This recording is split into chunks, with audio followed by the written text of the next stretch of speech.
கிறிஸ்துவுக்குள் மிகவும் பிரியமானவர்களே, ஆண்டவராகிய இயேசு கிறிஸ்துவின் விலையேறப்பட்ட நாமத்தினாலே உங்களை வாழ்த்துகிறேன். இந்த நாளிலும் கூட உங்களோடு தேவனுடைய வார்த்தையை பகிர்ந்து கொடுக்கும்படியாக கர்த்தர் கொடுத்த அவருடைய பெரிதான கிருபை இரக்கங்களுக்காக தேவனை துதிக்கிறேன். இந்த நாளில் கூட அப்போஸ்தலனாகிய பவுல் ஒரு இளம் வாலிபனாகிய தீமோத்தேயுவை எப்படி மோட்டிவேஷன் பண்றாரு, உற்சாகப்படுத்துறாருங்கிறத இந்த நாளிலே 2 தீமோத்தேயின் புஸ்தகம் 1ஆம் அதிகாரத்துல இருந்து சில வசனங்கள் மூலமாக தியானிக்க தேவன் நமக்கு உதவி செய்வாராக.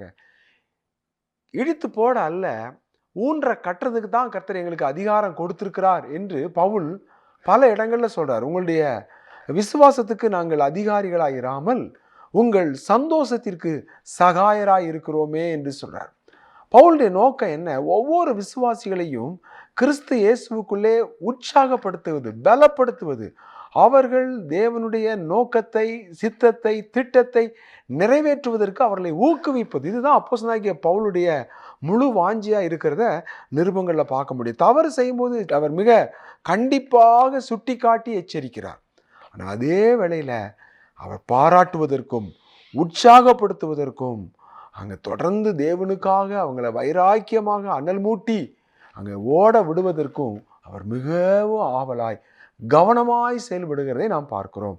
அப்படிப்பட்ட ஒரு நல்ல ஒரு உற்சாகமான வார்த்தைகளை தீமோத்தேயுவிட்ட சொல்லி அந்த இளம் தலைவனாகிய அந்த வாலிபனாகிய தீமோத்தேயுவை ஒரு தேவனுக்கு பிரயோஜனமுள்ள ஒரு பாத்திரமாக நிறுத்த வேண்டும் என்று சொல்லி அவர் தொடர்ந்து அங்கே பலப்படுத்துகிறதை பார்க்கிறோம்.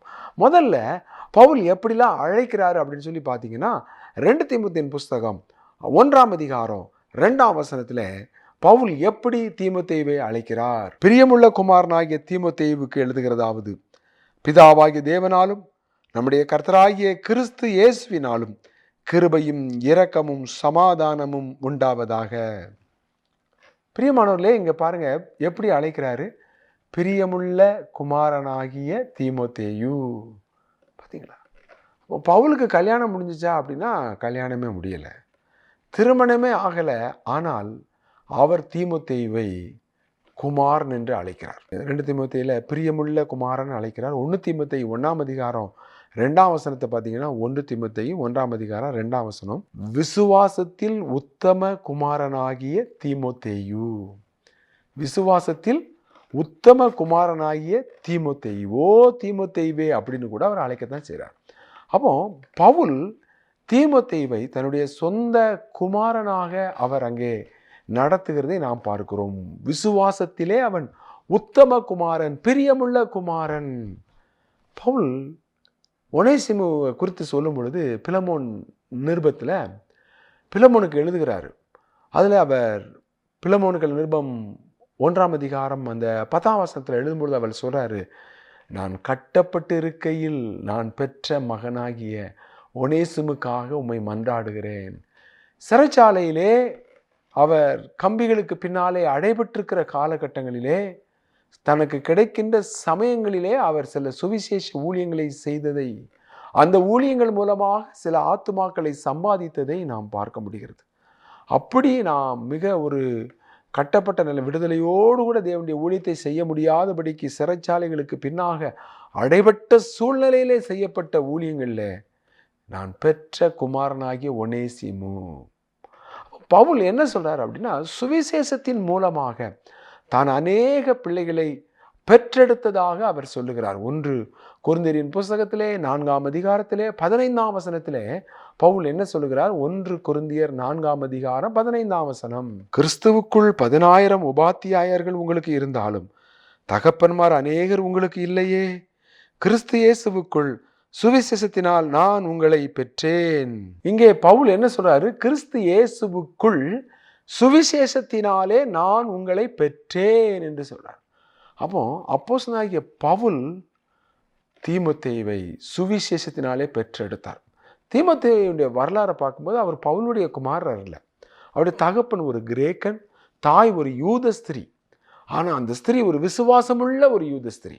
தேவனை உறுதியாக பற்றி கொண்டு அந்த அருமையான அந்த ஐனிக்கையாள் என்ன செய்கிறா? தானும் விசுவாசத்தில் பலமாக இருக்கிறா. தான் பெற்ற மகனாகிய தீமோத்தேயுவையும் ஒரு விசுவாசமுள்ள ஒரு உத்தம குமாரனாக உருவாக்குறதை பார்க்கிறோம். நற்சாட்சி பெற்ற ஒரு தீமோத்தேயு, பவுலுடைய ஊழியத்துக்கு ரொம்ப பிரயோஜனமுள்ள ஒரு தீமோத்தேயு. பவுலை அவர் சொல்றார், நான் உனக்கு தகப்பனப்பா, ஒரு ஆவிக்குரிய தகப்பன், நீ எனக்கு ஒரு ஆவிக்குரிய பிள்ளை, சுவிசேஷத்தினால நான் உன்னை பெற்றேன் என்று சொல்றார். பிலிப்பியர்கள் நிருபத்தில் இன்னும் அதிகமாக பவுல் இந்த தகப்பன் பிள்ளைங்கிற உறவை தன்னுடைய ஊழியத்தின் பாதையில் தீமோத்தேயை நிரூபித்து காட்டுகிறதை அவர் சுட்டி காட்டுகிறார். பிலிப்பியர் 2ஆம் அதிகாரம் 22ஆம் வசனத்தில் பவுல் என்ன சொல்றார் பாருங்க, தீமோத்தேயுவை குறித்து. தகப்பனுக்கு பிள்ளை ஊழியம் செய்வது போல அவன் என்னுடனே கூட சுவிசேஷத்து நிமித்தம் ஊழியம் செய்தான் என்று அவனுடைய உத்தம குணத்தை அறிந்திருக்கிறீர்கள். அவனுடைய உத்தம குணத்தை அறிந்திருக்கிறீர்கள். பார்த்தீங்களா, எவ்வளோ அழகா பவுல் அங்கே சுட்டி காட்டுறார் பாருங்க. அவனுடைய உத்தம குணத்தை அறிந்திருக்கிறீர்கள். அருமையானவர்களே, இந்த நாட்களில் தேவன் எவ்வளோ ஒரு நல்ல ஒரு தகப்பன் பிள்ளைங்கிற ஒரு ஆவிக்குரிய ஐக்கியம், ஆவிக்குரிய உறவு அங்கே கடைசி வரைக்கும் அதை காணப்பட்டுச்சு. கொஞ்ச காலம் தீமோத்தேயு பவுலோடு இருந்தார். அப்புறம் குறிப்பிட்ட காலங்களில் வருத்தம் வந்து சண்டை வந்து பிரிஞ்சு போயிட்டாருன்னு இல்லைங்க. அவர் தன்னுடைய கடைசி வரைக்கும் அங்கே தீமோத்தேயு பவுலுக்கு ஒரு உடன் ஊழியராக, ஒரு உடன் வேலையாளாக, ஒரு தகப்பனுக்கு பிள்ளை போல இருந்து எல்லா விதமான பணிவிடைகளையும் அவருடைய ஊழியத்திற்கு உதவிகளையும் செய்யக்கூடியவராக இருந்தார். அதனால தான் பவுல் அழைக்கிறாரு, பிரியமுள்ள குமாரனாகிய தீமோத்தேயு, விசுவாசத்தில் உத்தம குமாரனாகிய தீமோத்தேயு, சுவிசேஷத்தினாலே நான் பெற்றெடுத்த குமாரனாகிய தீமோத்தேயு என்று சொல்லி அவனை முதலாவது சொல்லி, அப்பா நீ தனியாள் அல்ல, உன்னோடு நான் இருக்கிறேன், நீ எனக்கு பிள்ளை, நான் உனக்கு ஆவிக்குரிய தகப்பன் என்று சொல்லி முதலாவது தீமோத்தேயுவை பவுல் உற்சாகப்படுத்துகிறதை நாம் பார்க்கிறோம். ரெண்டாவது என்ன சொல்லி உற்சாகப்படுத்துறார் பாருங்க. அந்த 2 தீமோத்தேயு 1ஆம் அதிகாரத்தை நம்ம திருப்பிக்கிடலாம். 3ஆம் வசனத்தை நம்ம வாசிக்கலாம். வசனம் 3, நான் இரவும் பகலும் இடைவிடாமல் என் ஜெபங்களில் உன்னை நினைத்து உன் கண்ணீரை ஞாபகம் பண்ணி சந்தோஷத்தால் நிறையப்படும்படிக்கு உன்னை காண வாஞ்சையாயிருந்து. ரெண்டாவது பவுல் சொல்றாரு, நீ ஊழியத்தில் சோர்ந்து போயிடாத, உனக்காக நான் இடைவிடாமல் நான் ஜெபிக்கிறேன் என்று சொல்லி அவர் அங்கே சொல்கிறார். இடைவிடாமல் உன்னுடைய ஊழியங்களுக்காக என்னுடைய ஜெபங்களிலே நான் உன்னை நினைவு கூறுகிறேன். நான் இரவும் பகலும் இடைவிடாமல் என் ஜெபங்களில் உன்னை நினைக்கிறேன். இரவும் பகலும் என்று அங்கே சொல்லுகிறதை பார்க்கிறோம். அப்போஸ்தலனாகிய பவுல் தன்னுடைய வாழ்க்கையிலே ஒரு ஜெப ஆவி உடையவராய் இருந்தார். அவர் ஜெபிக்கிறதிலே அவர் வைராக்கியம் உடையவராக இருந்தார். அவருடைய ஊழியத்தின் வெற்றியினுடைய ரகசியமே அவருடைய ஜெப வாழ்க்கை. போராடி ஜெபிக்கிற ஒரு ஜெப வாழ்க்கை அவருடைய வாழ்க்கையில இருந்தது. அங்கே நாம் ரோமர் 15ஆம் அதிகாரம் 32ஆம் வசனத்திலே நாம் வாசிக்கிறோம், நீங்கள் தேவனை நோக்கி செய்யும் ஜெபங்களில் நான் போராடுவது போல நீங்களும் என்னோடு கூட போராட வேண்டும் என்று நம்முடைய கர்த்தராகிய இயேசு கிறிஸ்துவின் நிமித்தமும் ஆவியானுடைய அன்பு நிமித்தமும் உங்களை வேண்டிக் கொள்கிறேன். நீங்கள் தேவனை நோக்கி செய்யும் ஜெபங்களில் நான் போராடுவது போல நீங்களும் என்னோட கூட போராட வேண்டும். அப்போ போராடி ஜெபிக்கிற ஒரு போராட்டத்தின் ஜெப வீரராக பவுல் காணப்படுறார். அவர் சொல்றாரு, நான் உனக்காக ஜெபம் பண்றேன்ப்பா, இரவும் பகலும் உனக்காக நான் போராடி நான் ஜெபிக்கிற ஒரு ஜெப ஊழியத்தை உனக்காய் நான் நிறைவேற்றி கொண்டிருக்கிறேன் என்று பவுல் உற்சாகப்படுத்துறார். நம்ம மற்றவங்களை உற்சாகப்படுத்தணும்னு நம்ம நினைச்சா மற்றவங்களுக்காக நம்ம போராடி ஜெபிக்கணும். பாரமுள்ள ஜெபம் ஏதோ எப்பமோ என்னைக்கோ ஒரு நாள் பண்ணுற ஜெபம் இல்லை, இரவும் பகலும் அங்கே ஜெபிக்க வேண்டும். பவுல் அப்படி தான் சொல்கிறேன், இரவும் பகலும் வேண்டிக் கொண்டேன். 1 தெசலோனிக்கேயர் 3ஆம் அதிகாரம் 10ஆம் வசனத்தில் தெசலோனிக்கே சபையை பார்த்து சொல்கிறாரு. 1 தெசலோனிக்கேயர் 3:10, உங்கள் முகத்தை கண்டு உங்கள் விசுவாசத்தின் குறைவுகளை நிறைவாக்கும் பொருட்டு இரவும் பகலும் மிகவும் வேண்டிக் கொள்கிறோமே. போராடி ஜெபிக்கிற ஜெப வாழ்க்கை, இரவும் பகலும் மிகவும் வேண்டிக் கொள்கிறோமே. இன்னைக்கு ராத்திரி ஜெபம் அப்படின்னா முடிகிற ஜெபத்துக்கு இன்னைக்கு அநேகருக்கு பயம். ஐயோ நம்ம எப்படி முழிச்சிருக்கிறது, எப்படி தூங்காமல் இருக்கிறது. ஜெப வீரனாக மாற வேண்டும் என்றால், உங்களுடைய வாழ்க்கையிலே உங்களுடைய முழங்கால்கள் ஜெபிக்கிற முழங்கால்களாக காணப்பட வேண்டும் என்றால் நீங்கள் முழிகிற ஜெபத்தில் போய் முழங்காலில் நில்லுங்க. நீங்கள் சேர்ந்து இரவுகளில் விழித்திருந்து ஜெபியுங்கள். தானியேலும் அவனுடைய நண்பர்களும் எப்படி அங்கே இந்த நடு ராத்திரியிலே விழித்து ஜெபித்தார்களோ, தங்களுடைய ஜீவன் தப்பும்படியாக போராடினார்களோ, போராடி விழித்து இரவும் பகலும் ஜெபிக்கக்கூடிய ஜெப வீரர்களாக நீங்கள் மாற வேண்டுமென்றா இரவு ஜெபத்தில் நீங்கள் போய் கட்டாயம் நீங்கள் காணப்பட வேண்டியது மிக அவசியம். பவுல் அவருடைய வாழ்க்கையில் அவர் ஜெபிக்கிறவர் மட்டுமல்ல, இரவும் பகலும் ஜெபிக்கிறவர், போராடி ஜெபிக்கிறவர் மாத்திரமல்ல, அவரோட போராடி ஜெபிக்கிற ஜெப வீரர்கள் அவரோடு கூட இருந்தாங்க. கொலோசியர்கள் நிருபத்தில் 4ஆம் அதிகாரத்தில் பவுல் எப்பாப்பிராவை பற்றி சொல்கிறார். கொலோசியர் 4ஆம் அதிகாரம் 12ஆம் வசனம், எப்பாப்பிராவும் உங்களுக்கு வாழ்த்துதல் சொல்லுகிறான்.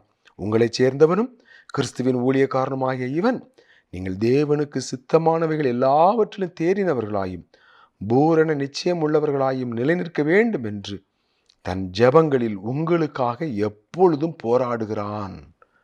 தன் ஜெபங்களில் உங்களுக்காக எப்பொழுதும் போராடுகிறான். அப்போஸ்தலனாகிய பவுல் போராடி ஜெபிக்கிறவராக இருந்தார். அவரோட கூட இருந்த உடன் ஊழியர்களும் போராடி ஜெபிக்கிறவங்களா இருந்தாங்க. அதில் எப்பாப்பிராவை பவுல் சுட்டி காட்டுகிறார். தன் ஜெபங்களில் உங்களுக்காக எப்பொழுதும் இரவும் பகலும் போராடுகிறான், போராடி ஜெபிக்கிறான். பார்த்தீங்களா, ஒரு சபைக்கு ஆசீர்வாதமான தூண்கள் யாருன்னா போராடி ஜெபிக்கிற ஜெப வீரர்கள். இப்போ நம்முடைய வாழ்க்கையில் நம்ம அநேகருக்கு ஆசீர்வாதமாக இருக்கணும், தேவனுக்கு பிரயோஜனமாக இருக்கணும், சபைக்கு நம்ம ஆசீர்வாதமாக இருக்கணும்னா போராடி ஜெபிக்கிற ஜெப வீரர்களாக இருக்கணும். ஜெபம் எங்கே ஜெபம் நடந்தாலும் முதல் ஆளாக போய் இருக்கணும். ஒரு ஜெபத்தில் யார் வாஞ்சியாக இருக்கிறாங்களோ, ஜெபத்துக்கு எவ்வளோ முக்கியத்துவம் கொடுக்கிறார்களோ அவர்கள் போராடி ஜெபிக்கிற ஜெப வீரர்களாக நிச்சயமாக மாறுவார்கள். விளையும் பயிர் முளையிலே தெரியும். ஜெபம் கண்டா ஓடி ஒளிகிறது. ஸ்பெஷல் மீட்டிங் சாப்பாடு போட்டால் முதலாளாக வந்து உட்கார்ந்துருக்கிறது பிரயோஜனம் இல்லைங்க. ஆவிக்குரிய வளர்ச்சி எங்கே இருக்குன்னா முழங்காலில் தான் இருக்குது. எங்கே உபவாச ஜெபம் இருக்குதோ, எங்கே விழிப்பு ஜெபம் இருக்குதோ, அந்த முழிரவு ஜெபங்கள், அந்த உபவாச ஜெபங்களில் ஆகாரங்களை வெறுத்து, தூக்கத்தை வெறுத்து நீங்கள் முழங்காலில் நின்றுங்க. நீங்கள் போராடி ஜெபிக்கிற ஜெப வீரர்களாக மாறுவீர்கள். எப்பாப்பிரா போராடி ஜெபிக்கிற ஒரு ஜெப வீரர். எப்பாப்பிரா மட்டும் இல்லை, பவுல் தீமோத்தேயும் அப்படி சொல்கிறாரு. 2 தீமோத்தேயு 1ஆம் அதிகாரத்தில் 3ஆம் வசனத்தில் அவர் என்ன சொல்றாரு பாருங்க, நான் இரவும் பகலும் இடைவிடாமல் என் ஜெபங்களில் உன்னை நினைத்து உன் கண்ணீரை ஞாபகம் பண்ணி சந்தோஷத்தால் நிறையப்படும்படிக்கு உன்னை காண வாஞ்சையாயிருந்து. உன் கண்ணீரை ஞாபகம் பண்ணி. பவுல் தீமோத்தேயை உற்சாகப்படுத்துற, எப்பா நீ சாதாரணமான ஆள் இல்லைப்பா, நீ கண்ணீரோட ஜெபிக்கிறவன், எப்பாப்பரா போராடி ஜெபிக்கிறவன், இரவும் பகலும் போராடி ஜெபிப்பான். ஆனால் உன் ஜெபம் எப்படி தெரியுமா, நீ கண்ணீரின் தீர்க்கதரிசி, கண்ணீரோடு ஜெபிக்கிற ஒரு ஜெப வீரன் என்று சொல்லி பவுல் தீமோத்தேயுவை குறிப்பாலே அவர் உணர்த்தி உற்சாகப்படுத்துகிறத பார்க்குறோம். பழைய ஏற்பாட்டில் எரேமியா தீர்க்கதரிசியை குறித்து கண்ணீரின் தீர்க்கதரிசி என்று அங்கே அழைக்கப்படுகிறார். ஏன்? அவர் எரேமியா 9:1 சொல்றார், என் தலை தண்ணீரும் என் கண்கள் கண்ணீர் ஊற்றுமானால் நலமாயிருக்கும். கண்ணீரோடு தேவனுடைய ஜனங்களுக்காக அங்கலாய்க்கிற, புலம்புகிற, தேவ சமூகத்திலே போராடுகிற ஒரு கண்ணீரின் ஜெப ஊழியத்தை தீர்க்கதரிசியாகிய நெகேமியா நிறைவேற்றினான். புதிய ஏற்பாட்டிலே பவுல் தீமோத்தேயை சொல்றாரு, உன் கண்ணீரை நான் ஞாபகத்திலே வைத்திருக்கிறேன். நீ எவ்வளவு விசுவாசத்தோடு ஜெபிக்கிறவன், கண்ணீரோடு ஜெபிக்கிறவன், உன்னை காண நான் வாஞ்சியா இருக்கிறேன். நீ கண்ணீரோடு ஜெபிக்கிறத நான் பார்க்கறதுக்கு வாஞ்சியா இருக்கிறேன். அருமையானவர்களே, உங்களுடைய சபையிலே உங்களுடைய உடன் ஊழியர்கள் அல்லது உங்களுடைய உடன் விசுவாசிகள் உங்களை குறித்து என்ன சொல்லுவாங்க? கண்ணீரோடு ஜெபிக்கிற ஒரு பரிசுத்தவான்னு சொல்லுவாங்களா? பவுல் தீமோத்தேயை குறித்து சொல்கிறாரு, கண்ணீரோடு ஜெபிக்கக்கூடிய ஒரு இளம் வாலிபன். ஒரு வாலிபன் கண்ணீரோடு ஜெபிக்கிறது எவ்வளவு ஆச்சரியம் பார்த்தீங்களா? பொதுவாக ஆண்களுக்கு கண்ணீர் வராது, எளிதில் கண்ணீர் வராது. ஆனால் கண்ணீர் வருதுன்னு சொன்னால் இருதயம் நொறுங்கி ஜெபிச்சா மட்டும்தாங்க கண்ணீர் வரும். கண்ணீரோட ஒரு மனிதன் ஜெபிக்கிறான் என்றால் அவன் தேவன் பயன்படுத்துகிற பாத்திரம், அவன் தேவனாலே உடைக்கப்பட்ட பாத்திரம். இங்கே ஆண்டு ஜெபம் பண்ணுங்க, ஆண்டவரே என்னுடைய வாழ்க்கையில் நான் ஒரு கண்ணீரோடு ஜெபிக்கிற ஒரு ஜெப வீரனாக என்னை மாற்றும் ஆண்டவரே. கண்ணீரோடு நான் நிற்கணும். ஜெபத்தில் ஜெப குறிப்பு கொடுத்தா முதல் ஆளாக ஜெப குறிப்பு கொடுத்தா எலும்பவா ஜெபிக்கவா, வேறு யாராவது ஜெபிச்சிருவாங்களோ யோசித்துக்கிட்டே இருக்கிறாங்க. அநேகர் ஜெபிப்பதற்கு அவருடைய நாவுகள் கட்டப்பட்டிருக்கு, அவருடைய இருதயங்கள் கட்டப்பட்டிருக்கு, வாய்கள் கட்டப்பட்டிருக்கு. ஆனால் தீமோத்தேயுடைய வாய்கள் கட்டப்படலை, அவருடைய கண்கள் கட்டப்படலை. கண்ணீரோடு ஜெபிக்கிறவர். இங்கே நாம் பார்க்கிறோம், உன் கண்ணீரை நான் ஞாபகம் பண்ணி. அப்போஸ்தலனாகிய பவுலும் கூட தன்னுடைய ஊழியத்தின் அனுபவத்தை குறித்து சொல்லும் பொழுது, நான் கண்ணீரோடு நான் கர்த்தரை வெகு மனத்தாழ்மையோடும் கண்ணீரோடு நான் கர்த்தரை சேவித்தேன் என்று அப்போஸ்தலர் 20 சொல்கிறார். அவருடைய ஊழியத்தின் பாதை அது ஒரு பஞ்சு மெத்தையானது அல்ல, ரோஜாக்கள் விரிக்கப்பட்ட நல்ல அழகான பாதை அல்ல. முட்களும் கற்களும் பலவிதமான துன்பங்களும் அங்கே காட்டி கொடுத்தாங்க. அவருக்கு எவ்வளவு விரோதமாக எழும் எல்லா விதமான வேதனைகளையும் அவர் அனுபவித்தார். ஆனால் அவருடைய ஊழியம் கண்ணீரின் பள்ளத்தாக்கிலே கடந்து போன ஊழியமாக இருந்துச்சு. அவரோட பாருங்க, அந்த பவுலை பார்த்து பார்த்து பார்த்து அப்போஸ்தலனாகிய பவுலுடைய கண்ணீரை கண்ட தீமோத்தேயும் கூட கண்ணீரோடு ஜெபிக்கிற ஒரு இளம் ஊழியராக மாறுகிறதை பார்க்குறோம். இரும்பு இரும்பை கருக்கிடும். நீங்கள் போராடி ஜெபிக்கிற ஊழியராக இருந்தால் எப்பாப்பிராவை போல் ஒரு போராடி ஜெபிக்கிற ஊழியரை நீங்கள் உருவாக்க முடியும். நீங்கள் கண்ணீரோட ஜெபிக்கிற ஒரு ஊழியராக இருந்தால் நீங்கள் கண்ணீரோட ஜெபிக்கிற ஒரு தீமோத்தேயுவை உருவாக்க முடியும். தேவன் மற்றவர்களை உருவாக்குகிற ஒரு பாத்திரங்களாக நிறுத்துவாராக. எனக்கு அருமையான பெற்றோரை, நீங்கள் கண்ணீரோட ஜெபிக்கிறவங்களா இருந்தால் உங்களுடைய பிள்ளைகள் கண்ணீரோட ஜெபிக்கிறவங்களாக உங்களால் உருவாக்க முடியும். நீங்கள் போராடி ஜெபிக்கிற ஒரு பெற்றோராக இருந்தால் உங்களுடைய பிள்ளைகளை நீங்கள் போராடி ஜெபிக்கிற ஒரு பிள்ளைகளாக நிச்சயமாக நீங்கள் உருவாக்க முடியும். தேவன் உங்களை அவ்விதமாய் உங்களுடைய குடும்பங்களில் எடுத்து வல்லமையாய் உபயோகப்படுத்துவாராக. பவுல் அவ்விதமாக தீமோத்தேயை உற்சாகப்படுத்துகிறார். அடுத்து பாருங்க, பவுல் தீமோத்தேயை குறித்து சொல்ற அடுத்த உற்சாகப்படுத்துகிற காரியம் என்ன அப்படின்னா, அவருடைய விசுவாசத்தை பற்றி சொல்றார். 2 தீமோத்தேயு 1:4 பவுல் அடுத்து அவர் என்ன சொல்லி உற்சாகப்படுத்துறார் பாருங்க. உன்னில் உள்ள மாயமற்ற விசுவாசத்தை நினைவு கூறுகிறதினால் என் முன்னோர்கள் முதற்கொண்டு சுத்த மனசாட்சியோடு ஆராதித்து வரும் தேவனை நான் ஸ்தோத்தரிக்கிறேன். பவுல் எவ்வளோ அழகாக உற்சாகப்படுத்துகிறார் பாருங்க. அடுத்து அவர் சொல்கிறாரு, உன்னில் உள்ள மாயமற்ற விசுவாசம். பிரியமானவர்களே, பவுலுடைய வாழ்க்கையில் ஒவ்வொருத்தருக்குள்ளும் அவர் எப்படிப்பட்ட ஒரு விசுவாசத்தை அவர் அங்கே ஒவ்வொருத்தருக்குள்ளையும் கண்டுபிடிக்கிறத பார்க்குறோம். 2 தெசலோனிக்கேயர் 3:2 பவுல் சொல்கிறாரு, விசுவாசம் எல்லாரிடத்திலும் இல்லையேன்னு சொல்கிறார். அப்போ பவுல் ஒவ்வொருத்தருடைய வாழ்க்கையும் பார்க்குறார். விசுவாசம் எல்லாரிடத்திலும் இல்லையே. அப்போ விசுவாசம் நம்ம சொல்லும்போது பலவிதமான விசுவாசங்களை நம்ம பார்க்குறோம். அப்போஸ்தலனாகிய பவுல் ஒரு முறை ஊழியத்துக்காக அவர் போயிருக்கும்போது அப்போஸ்தலர் நடவடிக்கையின் புஸ்தகத்தில் 14 லீஸ்திராவில் தேவனுடைய ஊழியத்தை அவர் நிறைவேற்றி கொண்டிருக்கும் பொழுது அங்கே ஒரு பிறவி சப்பானியை பார்க்குறார். அந்த பிறவி சப்பானியை உற்று பார்த்துட்டு ஒரு முக்கியமான வார்த்தையை அந்த பிறவி சப்பானியை பற்றி சொல்கிறார். நம்ம அதை வாசிக்கலாம். அப்போஸ்தலர் 14:9 நம்ம வாசிக்கலாம். ரட்சிப்புக்கேற்ற விசுவாசம் அவனுக்குள்ளே இருக்கிறதாக பவுல் கண்டார் என்று நாம் வாசிக்கலாம். அப்போஸ்தலர் 14:9 பவுல் பேசுகிறதை கேட்டுக்கொண்டிருந்தான். அவனை பவுல் உற்று பார்த்து, ரட்சிப்புக்கு ஏற்ற விசுவாசம் அவனுக்கு உண்டென்று கண்டு, நீ எழுந்து காலூன்றி நிமிர்ந்து நில் என்று உரத்த சத்தத்தோடே சொன்னான். உடனே அவன் குதித்து எழுந்து நடந்தான். இங்கே லீஸ்திராவில் ஊழியம் நடக்குது. தாயின் வயிற்றில் பிறந்த நாள்ல இருந்து அவன் பிறவி சப்பானியாவே இருக்கிறான், நடக்க முடியாது. ஆனால் பவுல் உற்று பார்க்குறார். ஒவ்வொருடைய வாழ்க்கையும் உற்று பார்க்குறார். தன்னுடைய உடன் ஊழியர்களை உற்று பார்க்குறார். ஊழியத்தில் அற்புதங்களை பெற்றுக்கொண்டு வருகிற ஜனங்களை உற்று பார்க்குறார். வார்த்தைகளை கேட்கிற ஜனங்களை உற்று பார்க்கிறார். அங்கே சபையில் வரக்கூடிய விசுவாசிகளை உற்று பார்க்குறார். ஒவ்வொருத்தருக்குள்ளேயும் எப்படிப்பட்ட ஆவி இருக்குது, எப்படிப்பட்ட விசுவாசம் இருக்குது, எப்படிப்பட்ட சாட்சி இருக்குது. கொரிந்து சபையை உற்று பார்க்குறார். எல்லாரையும் அவர் கவனித்து கண்காணித்து அங்கே பார்க்கிறார். இந்த லீஸ்திராவில் இவனை பார்த்தோன்னு சொல்கிறாரு, ரட்சிப்புக்கு ஏற்ற விசுவாசம் இருக்குது. அப்போ விசுவாசம் ரட்சிக்கப்படுவதற்கு ஏற்ற விசுவாசம். சிலர் தேவனுடைய சபையில் தேவனை தேடி வருவாங்க. எதுக்காக? தங்களுடைய வியாதி நீங்கணும், பிரச்சனை மாறணும், அல்லது கடன் பாரங்கள், ஏதோ ஒரு நெருக்கடி, அதுக்காக வருவாங்க. அந்த விசுவாசம் அவங்களுக்குள்ள இருக்கும். தேவன் அற்புதத்தை செய்வார். அந்த கடன் மாறிடும், அல்லது அவங்களுடைய வாழ்க்கையில் அந்த பிரச்சனை நீங்கிரும், அல்லது அவங்களுடைய வாழ்க்கையில் எதிர்பார்த்திருந்த அந்த சூழ்நிலைகள் மாறி அந்த தேவைகள் சந்திக்கப்பட்டு ஆண்டவர் அவங்களை ஆசீர்வதிப்பார். அற்புதத்தை பெற்றுக்கொள்ளக்கூடிய ஒரு விசுவாசம். விசுவாசத்தில் நம்ம பலவீனமாக இருக்கக்கூடாது. நம்ம ரோமர்கள் நிருபத்தில் 4 நம்முடைய ஆதி முற்பிதாவாகிய ஆபிரகாமை குறித்து பவுல் எழுதும் பொழுது, அவன் விசுவாசத்திலே பலவீனமாக இருக்கவில்லை என்று அங்கே ரோமர் 4:19 சொல்றார். அவன் விசுவாசத்திலே பலவீனமாக இருக்கவில்லை. தீமோத்தேயை குறித்து பவுல் சொல்றாரு, அவன் விசுவாசத்திலே மாயமற்ற விசுவாசம், விசுவாசத்தில் உத்தம குமாரன் என்று அவர் 1 தீமோத்தேயு 1:2 சொல்றார். அப்போ கிறிஸ்தவ வாழ்க்கையில ரட்சிக்கப்படுக்கிறதுக்கு ஒரு விசுவாசம் இருக்குது, அற்புதங்களை பெற்றுக்கொள்றதுக்கு ஒரு விசுவாசம், ஆண்டவராய் இயேசு கிறிஸ்து வரப்போகிறார் அப்படின்னு சொல்லி அவருடைய வருகையை எதிர்பார்த்து காத்திருக்கிற விசுவாசம். இப்படி விசுவாசம் பல படிகளிலே பல நிலைகளிலே ஒரு மனிதனுடைய வாழ்க்கையில செயல்படுது. பாருங்க, மத்தேயு 14ஆம் அதிகாரத்துல ஆண்டவர் ஜலத்தின் மேல நடந்தார். பேதுரு சொன்னார், ஆண்டவரே நீர் தான், அதுனா நானும் ஜலத்தின் மேல தண்ணி மேல நடக்கணும் வான்னாரு.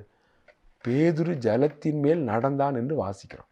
ஆனா காற்று பலமா இருக்கிறத கண்டு அமிழ்ந்து போனான். ஆண்டவரே என்னை காப்பாற்றும்னு கதறான். கத்தர் என்ன சொன்னார் தெரியுமா? அற்ப விசுவாசியே. என்ன சொன்னாரு? அற்ப விசுவாசி. விசுவாசம் இல்லை. அப்போ நம்முடைய வாழ்க்கையில விசுவாசம் சில வேளைகளில் சிலருக்கு ஏறி இறங்கிக்கிட்டே இருக்கும். ஆனால் சிலருக்கு பார்த்தீங்கன்னா விசுவாசம் ரொம்ப ஸ்ட்ராங்காக இருக்கும்.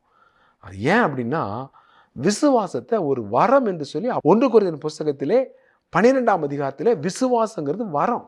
எப்படி பாஷைகளை வியாக்கியானம் பண்ணுதல், இன்னும் ஞானத்தை போதிக்கும் வரம், இப்படி பல வரங்களை பற்றி வரங்களின் பட்டியலை 1 கொரிந்தியர் 12ஆம் அதிகாரத்தில் சொல்லும் பொழுது 12ஆம் அதிகாரம் 9ஆம் வசனத்தில் விசுவாசத்தை வரங்களின் பட்டியலில் சேர்த்து வச்சிருக்கிறது. வேறொருவனுக்கு அந்த ஆவியினாலேயே விசுவாசமும், வேறொருவனுக்கு அந்த ஆவியினாலேயே குணமாக்கும் வரங்களும். விசுவாசம் ஒரு வரமாகவும் கொடுக்கப்படுது.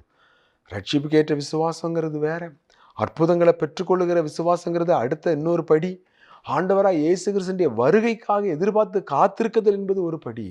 ஆனால் சிலருடைய வாழ்க்கையில் விசுவாசம் வரும். ஜார்ஜ் முல்லரை குறித்து நீங்கள் கட்டாயம் இந்த புத்தகத்தை வாசிக்கணும். ஜார்ஜ் முல்லர் ஆயிரக்கணக்கான அனாதை பிள்ளைகளை ஆண்டவருடைய வழியில் நடத்துவதற்காக ஆகாரங்களை கொடுத்து அவங்களுக்குன்னு சொல்லி அனாதை விடுதிகளை உண்டாக்கி அவங்கள போஷித்தவர். ஊழியத்துக்காக ஒரு நாளும் ஒருத்தட்டையும் போய் எனக்கு இவ்வளோ தேவை இருக்குது, இவ்வளோ பிள்ளைங்களை நான் வைத்து நான் காப்பாற்றிக்கிட்டு இருக்கிறேன், இவ்வளோ பெரிய ஊழியம் செஞ்சுட்டு இருக்கிறேன், அவர் பிரபலம் பண்ணதே கிடையாது. எத்தனையோ பிரசங்களை செஞ்சுருக்கிறார். ஆனால் தன்னுடைய தேவை இவ்வளவுன்னு சொல்லி ஒரு நாள் கூட குறிப்பால் கூட அவர் உணர்த்தினதே கிடையாது. முழங்கால் போட்டு ஜெபம். அவர் விசுவாச வீரர். ஏன்னா விசுவாசம் என்கின்ற வரம் அவருடைய வாழ்க்கையில் செயல்பட்டுச்சு. அதனால் எந்த சூழ்நிலையிலும் அவர் மனிதர்களிடத்தில் போய் அவர் நிற்கவே இல்லை. விசுவாசத்தோடு ஜெபித்தார். அவருடைய ஜெபத்தை கேட்டு ஆண்டவர் அற்புதமாக செய்தார். அவருடைய கிட்டத்தட்ட 50,000 ஜெபங்கள் அவர் செஞ்சிருப்பார்னா, கிட்டத்தட்ட 34,000 ஜெபங்களுக்கு 24 மணி நேரத்துக்குள்ள கர்த்தர் அவருக்கு பதில் கொடுத்தார் என்று சொல்லி அவருடைய ஜெப வாழ்க்கையை குறித்து சொல்லப்பட்டிருக்கு. 24 மணி நேரத்தில் 34,000 ஜெபங்களுக்கு அவருக்கு பதில் கிடைச்சிச்சான். யோசித்து பாருங்க. விசுவாசத்திலே வல்லவர்களானார்கள். விசுவாசத்திலே பலவீனமாக இருக்கவில்லை. சௌரன் பக்தசிங்னு சொல்லக்கூடிய ஒரு தேவனுடைய மனுஷன், அவருடைய தேவைக்காக ஆண்டவரை ஊழியத்துக்கு அழைக்கும் போது சொன்னார், நீ காணிக்கைக்குன்னு போய் யார்கிட்டையும் நிற்கக்கூடாது, காணிக்கை வேணும்னு சொல்லி யார்கிட்டையும் நீ கேட்கவே கூடாது, என்னையே நீ சார்ந்திருக்கணும், ஒன்றை நான் போஷிப்பேன், என்னுடைய ஊழியத்துக்காக ஒன்றை நான் அழைக்கிறேன், நீ உன்னுடைய தேவைகளுக்காக என்னை மட்டுமே சார்ந்திருக்க வேண்டும். தன்னுடைய கடைசி வரைக்கும் அவருடைய ஊழியத்தை அவர் மகிமையாக நிறைவேற்றினார். ஆனால் அவர் விசுவாச வீரராக இருந்தார். ஒருபோதும் தன்னுடைய தேவைக்காக, ஊழியங்களுக்காக, ஊழியத்தின் பண தேவைக்காக, வேறு எந்த காரியங்களுக்காக எந்த மனிதர்கள்ட்டையும் போய் அவர் கேட்டதும் இல்லை, நின்னதும் இல்லை, அந்த தேவைகளை சொன்னதும் இல்லை. ஜெபத்தில் தேவனிடத்தில் வச்சதோடு சரி. அருமையானவர்களே, விசுவாச வீரர்களுடைய பட்டியல் வேதாகமத்தில் மட்டுமல்ல, அந்த பூமியிலே அநேக சாட்சிகளாலே நிரம்பி இருக்குது. ஏனென்றால் இவர்களுக்கெல்லாம் அந்த விசுவாசத்தின் வரத்தை கொடுத்து தேவன் பயன்படுத்தினார். அதே மாதிரி பவுல் உற்சாகப்படுத்துகிறார், விசுவாச வரம் உனக்குள்ளே இருக்குதுன்னு சொல்லி. பார்த்தீங்களா, எனக்கு அருமையானவர்களே, விசுவாசத்தில் உத்தமகுமாரன் மாயமற்ற விசுவாசம் உள்ளவனாக இருந்தான். பவுல் அப்படிப்பட்ட ஒரு விசுவாச வீரராக இருந்தார். அப்போஸ்தலர் 14 அதே லீஸ்திராவில் எல்லாரும் அவரை கல்லால் எரிஞ்சு போட்டுடுறாங்க. அவர் எழுந்து சபை ஜெபிக்கிறாங்க. தேவன் அவருக்கு மீண்டும் உயிரை கொடுக்கிறார். அங்கே அப்போஸ்தலர் 14:22 வாசிக்கிறோம், சீஷருடைய மனதை திடப்படுத்தி, அடி வாங்கினது இவர், கல்லால் எரிபட்டது இவர், செத்து போயிடுவாங்கன்னு சொல்லி இழுத்து வெளியே கொண்டு போடப்பட்டது பவுல் தான். ஆனால் பாருங்கள், அவர் எழும்பி சீஷருடைய மனதை திடப்படுத்தி விசுவாசத்திலே நிலைத்திருக்கும்படி அவர்களுக்கு புத்தி சொன்னார். நாம் அநேக தேவனுடைய ராஜ்யங்களின் வழியாய், உபத்திரவங்களின் வழியாய் தேவனுடைய ராஜ்யத்துக்குள் பிரவேசிக்க வேண்டும். அநேக உபத்திரவங்களின் வழியாய் தேவனுடைய ராஜ்யத்துக்குள்ளே பிரவேசிக்க வேண்டும் என்று அவர்களுக்கு புத்தி சொன்னான். விசுவாசத்தினுடைய வரம் அந்த பவுலுக்குள்ள ஊழியம் அங்கே செஞ்சதுனால தான் அவருடைய ஊழியங்கள் வெற்றிகரமான ஊழியம், வல்லமையான ஊழியமாக இருந்துச்சு. பின்மாற்றமே இல்லை. பின்வாங்குதல் இல்லை. கலப்பையில் கை வச்சிட்டாரு, பின்வாங்கவே இல்லை. என்ன வந்தாலும், எப்படிப்பட்ட சோதனை வந்தாலும், அங்கே நிர்வாணமோ குளிரோ பட்டயமோ எல்லாம் ஆண்டவரை விட்டு ஒருபோது கிறிஸ்துவின் அன்பை விட்டு பிரிக்காதுன்னு உண்மையாய் உத்தவமாய் நின்றதை பார்க்குறோம். எனக்கு அருமையானவர்களே, இந்த நாட்களில் தேவனுடைய வார்த்தையை கேட்கிற நாமும் கூட இந்த அப்போஸ்தலனாகிய பவுலை போல, இந்த தீமோத்தேயை பாராட்டுறது போல அப்படிப்பட்ட குணாதிசயங்களை உடையவங்களாக இருப்போம். மற்றவர்களையும் நாம் உற்சாகப்படுத்துகிறவர்களாய் காணப்படுவோம். கர்த்தர் தாமே கிருபை செய்வாராக. நாம் ஜெபம் செய்வோமா? எங்கள் நல்ல ஆண்டவரே, இந்த வார்த்தைகளை கேட்ட நம்முடைய பிள்ளைகள் ஒவ்வொருவரையும் ஆசீர்வதியும். அவர்களை எடுத்து வல்லமையாய் உபயோகப்படுத்தும். ஒரு தீமோத்தேயை போல ஒரு உண்மையுள்ள சாட்சிகளாய் நிறுத்தும். உம்முடைய நாமத்தை மையப்படுத்தும். இயேசுவின் மூலம் ஜெபிக்கிறோம் எங்கள் நல்ல பிதாவே. ஆமேன், ஆமேன். பிரியமானவர்களே, நீங்கள் நேரம் ஒதுக்கி தேவனுடைய வார்த்தையை கேட்டதற்காக உங்களுக்கு நன்றி சொல்லுகிறோம். யூடியூப்லே ராஜ்குமார் தங்கமணி என்று ஆங்கிலத்திலே டைப் செய்வீர்கள். இன்னும் அநேக செய்திகளை நீங்கள் கேட்கலாம். கேளுங்கள், மற்றவர்களுக்கும் நீங்கள் அறிமுகப்படுத்துங்கள். நாம் மறுமுறை சந்திக்கும் வரைக்கும் தேவனுடைய அளவில்லாத கிருபை உங்கள் அனைவரோடும் இருப்பதாக. ஆமேன், ஆமேன்.